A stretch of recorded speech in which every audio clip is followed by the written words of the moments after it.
The Lord be with you. A reading from the Holy Gospel according to Luke. While still more people gathered in the crowd, Jesus said to them, "This generation is an evil generation. It seeks a sign, but no sign will be given it except the sign of Jonah. Just as Jonah became a sign to the Ninevites, so will the Son of Man be to this generation. At the judgment, the queen of the south will rise with the men of this generation, and she will condemn them, because she came from the ends of the earth to hear the wisdom of Solomon. And there is something greater than Solomon here. At the judgment, the men of Nineveh will arise with this generation and condemn it, because at the preaching of Jonah they repented, and there is something greater than Jonah here." The Gospel of the Lord. Praise to you, Lord Jesus Christ.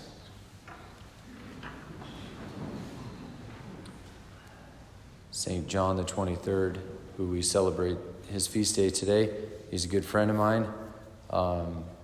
I admire his life in a lot of ways, but one thing that's interesting, this is his feast day today, October 11th.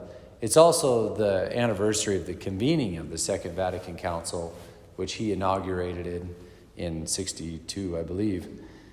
And it's an interesting day. It caused me to think about, I always kind of wondered a little bit, why did they start the Second Vatican Council on October 11th?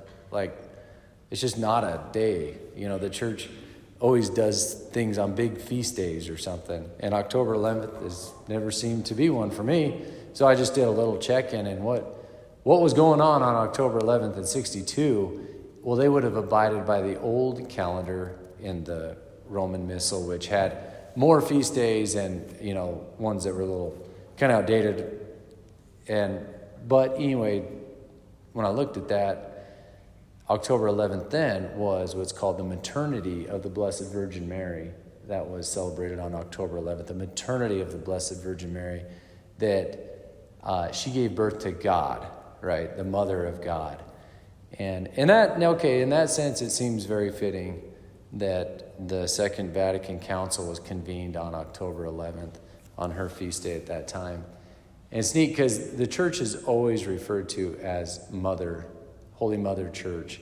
She's always referred to as the feminine, right? We speak of her.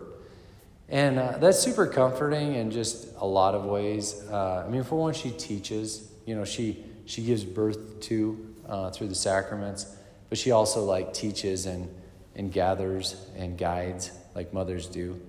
But the one thing that I just find comfort in is just she's that safe haven. We always run to our mothers, and she's that for us. She continues to be that for us. Vatican II did a lot of good things, and it's continuing. It's being implemented. Today, I think we're really starting to kind of the waters after that big splash are starting to settle a little bit, maybe this day and age of Vatican II. Anyway, so it's good. But one thing that I get a kick out of John the 23rd, he was a jolly man, Jolly John, Jolly Pope John, I think they called him. But one thing that sticks in my mind, he would always say, "Lord, it's your church, I'm going to bed." And he just had that light heart that I play a part in this big picture, but the weight of the world does not rest on my shoulders. I'm hitting the hay, And I think there's something to be, learned by his example for us too.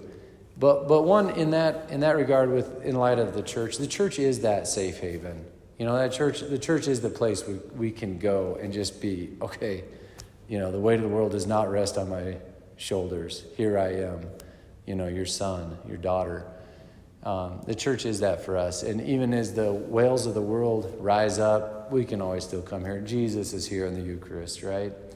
And, so as the world, huffs and puffs, they can never blow this house down.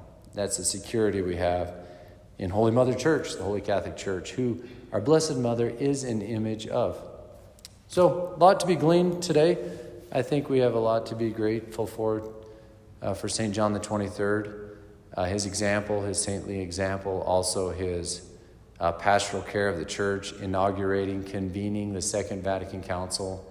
And I think today we're beginning to reap the fruit of his service.